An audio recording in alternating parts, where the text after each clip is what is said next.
റസൂലില്ലാഹി വഅലാ ആലിഹി വസഹ്ബിഹി അജ്മഈൻ അമ്മാ ബഅദ്. നമ്മളിപ്പോൾ വന്നു നിൽക്കുന്നത് എല്ലാ ത്വരീഖത്തിൻ്റെയും മശായിഖുമാരുടെ സനദ് പരിശോധിച്ചാൽ ആ ത്വരീഖത്തിൻ്റെ വഴികൾ വന്നെത്തുന്നത് ഷെയ്ഖ് മഅറൂഫുൽ കർഖി എന്ന് പറയുന്ന മഹാൻ്റെ പരമ്പരയിലൂടെയാണ് കടന്നു പോകുന്നത്. ആ ത്വരീഖത്തിൻ്റെ സിൽസിലയിൽ എല്ലാവരുടെയും ത്വരീഖത്തിൻ്റെ സിൽസിലയിൽ പറയപ്പെടുന്ന ഷെയ്ഖ് മഅറൂഫുൽ കർഖി എന്ന് പറയുന്ന മഹാനുഭാവൻ്റെ തിരുഹദറത്തിലാണ് നമ്മളിപ്പോൾ വന്നു നിൽക്കുന്നത്. ഇത് ഒരു അത്ഭുതകരമായ മക്കാമാണ്. നമുക്ക് പള്ളി നമ്മൾ കണ്ടു, ഒരുപാട് മുകളിലാണ്, വലിയ ഖബർസ്ഥാനിയാണ്.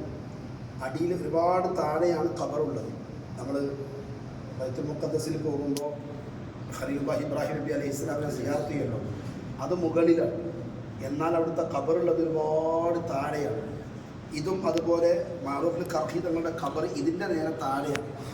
സിയാറത്തിൻ്റെ സൗകര്യത്തിന് വേണ്ടിയാണ് ഇങ്ങനെ സൗകര്യപ്പെടുത്തിയിട്ടുള്ളത്. മഹാനുഭാവൻ്റെ ജീവിതം വലിയ അത്ഭുതമാണ്.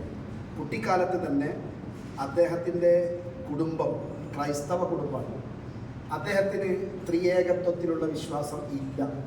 ചെറുപ്പത്തിലെ ഏക ദൈവം ഉണ്ടാവുക എന്ന് അദ്ദേഹം മനസ്സിലാക്കി. ഒരാളെ ദൈവം ഉണ്ടാവുള്ളൂ, മൂന്നിലൊരാൾ അതൊന്നും ശരിയല്ല എന്ന് ചെറുപ്പത്തിലെ അദ്ദേഹം മനസ്സിലാക്കി. അദ്ദേഹത്തിൻ്റെ ആ പോക്ക് ശരിയല്ല എന്ന് മാതാപിതാക്കൾ മനസ്സിലാക്കി അദ്ദേഹത്തെ ഒരു ക്രിസ്തീയ പുരോഹിതൻ്റെ കയ്യിൽ ഏൽപ്പിച്ചു. നന്നാക്കാൻ ഏൽപ്പിച്ചു. അവരദ്ദേഹത്തെ മർദ്ദിക്കാൻ തുടങ്ങി. അവർ അദ്ദേഹത്തിൻ്റെ വിശ്വാസം ശരിപ്പെടുത്തുന്നതിൻ്റെ ഭാഗമായിട്ട് മർദ്ദനങ്ങൾ, എത്ര മർദ്ദിച്ചാലും ശരി, ഏകദൈവത്തിൽ നിന്ന് മാറാൻ അദ്ദേഹത്തിൻ്റെ മനസ്സ് തയ്യാറായില്ല. നമുക്ക് ചുരുക്കി പറയാം, അദ്ദേഹത്തിൻ്റെ മാതാപിതാക്കളൊന്ന് നന്നായി കിട്ടാൻ ആഗ്രഹിച്ചു. അവരിങ്ങോട്ട് നന്നാവാൻ ഈ കുട്ടി ആഗ്രഹിക്കുകയാണ്. പക്ഷെ കുട്ടിനെ നന്നാക്കാൻ മാതാപിതാക്കളും ആഗ്രഹിച്ചു. ചുരുക്കി പറഞ്ഞാൽ അവസാനം അക്രമമായി. എന്നാൽ മാതാപിതാക്കൾക്ക് ഉണ്ടാവുമല്ലോ, കുട്ടിനെ ആരാണെങ്കിലും മാഷോ ടീച്ചറോ തല്ലുമ്പോൾ ഒരു ദയ, അത് മനസ്സിലില്ല. ഓ നന്നാവാനാണ് എന്നുള്ള ചിന്തയിൽ അവരതിനെ അംഗീകരിച്ചു, പ്രോത്സാഹിപ്പിച്ചു.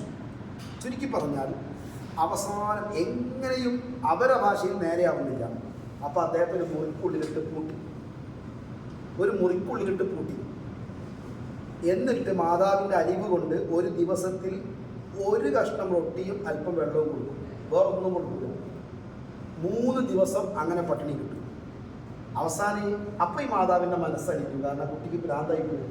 അതുകൊണ്ട് എങ്ങനെയാണ് അവിടുന്ന് ഒഴിവാക്കാതെ കരുതി മുറി തുറന്ന് പുറത്തെത്തിക്കുമ്പോൾ ഒരു ക്ഷീണവും ഇല്ല. അകത്ത് നോക്കുമ്പോൾ ആ 3 ദിവസത്തെ റൊട്ടിയും വെള്ളവും അവിടെ തന്നെ ഉണ്ടായിരുന്നു.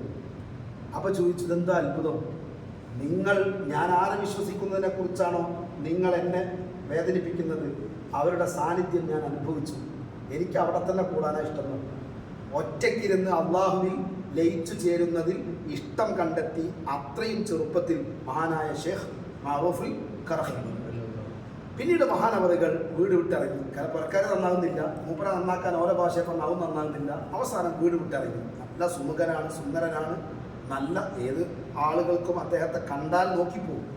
പക്ഷേ അദ്ദേഹം കുടുംബം വിട്ടു പോയപ്പോൾ ലാസ്റ്റ് ഉമ്മാക്കും പാപ്പാക്കും ആകെ ഹാരളകി. കാരണം മകനെ കാണാതായപ്പോൾ ഉള്ള ഒരു വൈമനസ്യം അവരാകെ ബാധിച്ചു. അവരുടെ ജീവിതത്തിൻ്റെ സന്തോഷങ്ങളൊക്കെ നഷ്ടപ്പെട്ടു. ലാസ്റ്റ് അവർ തീരുമാനിച്ചു, ഇനി മോൻ ഏത് മതത്തിലാണെങ്കിലും വേണ്ടില്ല, ഞങ്ങളും അവൻ്റെ കൂടെ നിൽക്കും, എന്നാലും വേണ്ടില്ല മോനൊന്ന് കണ്ടാൽ മതി. ഇനിയാണ് കുറേ കാലങ്ങൾ കഴിഞ്ഞുപോയി. മകനെക്കുറിച്ചൊരു അഡ്രസ്സും ഇല്ല. ഒരു ദിവസം വന്ന് വാതിലിൻ്റെ മുട്ടുകയാണ്. വാതിൽ തുറന്നപ്പോൾ മഅറൂഫാണ്. കണ്ടു, സന്തോഷമായി. മോനെ നീ എവിടെയായിരുന്നു? ഞാനിങ്ങനെ പല വഴിക്കും പഠിക്കാൻ വേണ്ടി പോയതായിരുന്നു. നീ ഇപ്പോൾ ഏത് മതത്തിലാണ്? ഇസ്ലാം മതത്തിലാണ്. എന്നാൽ ഞങ്ങളും ഇസ്ലാം മതത്തിലാണെന്ന് പറഞ്ഞു. മഅറൂഫിനും ഭയങ്കര സന്തോഷം. കാരണം അദ്ദേഹം ആഗ്രഹിച്ചിരുന്ന അതാണ്, പ്രാർത്ഥിച്ചിരുന്ന അതാണ്. അഷ്ഹദു അല്ലാ ഇലാഹ ഇല്ലല്ലാഹ് കലിമ അദ്ദേഹം അഷ്ഹദു അന്ന മുഹമ്മദ് റസൂലുള്ളാഹ് കലിമ ചൊല്ലിക്കൊടുത്തു. മാതാപിതാക്കളെ മുസ്ലിമാക്കി. പിന്നെ അദ്ദേഹം വീണ്ടും വിജ്ഞാന വഴിയിൽ മുന്നോട്ട് പോയി. അങ്ങനെ അദ്ദേഹത്തിൻ്റെ ജീവിതം തന്നെ മറ്റൊരു ദർജയിലേക്ക് മാറി. ഉയർന്ന സ്ഥാനങ്ങളിൽ, ഔലിയാക്കളിൽ എത്തിപ്പെടാൻ ആഗ്രഹിക്കുന്ന ഉന്നത സ്ഥാനങ്ങളിലൊക്കെയും മഹാനവറുകൾ തൻ്റെ ജീവിതത്തിലൂടെ എത്തിച്ചു.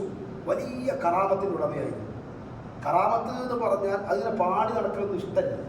വലിയ കറാമത്തിൻ്റെ ഒരു ദിവസം അദ്ദേഹം ആളുകൾക്കിടയിലേക്ക് വന്നപ്പോൾ ഇവിടെ ഒരു മുറിവ് കണ്ടു.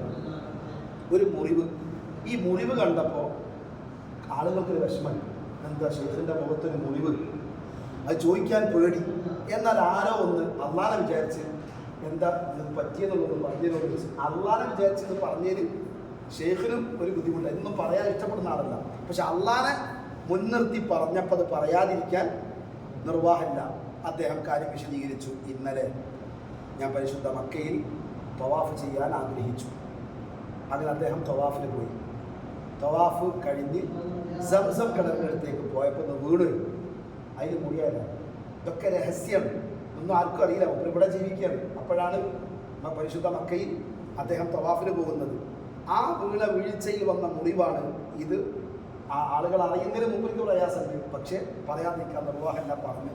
ചുരുക്കി പറഞ്ഞാൽ അത്രയും കറാമത്തിൻ്റെ ഒരു ഉടമയായിരുന്നു മഹാനായ ഷെയ്ഖ് മഅറൂഫ് അൽ കർഹി റഹ്മത്തുള്ളാഹി അലൈഹി.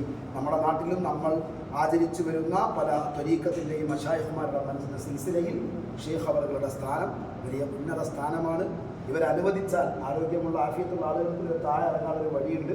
അതെല്ലാ സമയത്തും അനുവദിക്കൂല. അനുവദിക്കുകയാണെങ്കിൽ നമുക്ക് താഴെ ഇറങ്ങി സിയാറത്ത് നേരിട്ടൊരു സലാം പറഞ്ഞു പോരാം. സഹോദരിമാർക്ക് ഏതായാലും ഇവിടെയാണ് നിൽക്കാൻ പറ്റുക. നമുക്ക് ഒരുമിച്ച് സലാം പറഞ്ഞ് ദുആ ചെയ്യാം. അള്ളാഹു മഹാന്റെ ദറജകൾ വർദ്ധിപ്പിച്ചു കൊടുക്കട്ടെ. ഇത്രയും ഉന്നത സ്ഥലത്ത് നമുക്ക് എത്തിച്ചേരാൻ കഴിഞ്ഞത് അൽഹംദുലില്ലാഹ്. അള്ളാഹു ഖബൂലാക്കട്ടെ. ശുക്രൻ. അസ്സലാമു അലൈക്കും വറഹ്മത്തുള്ളാഹി.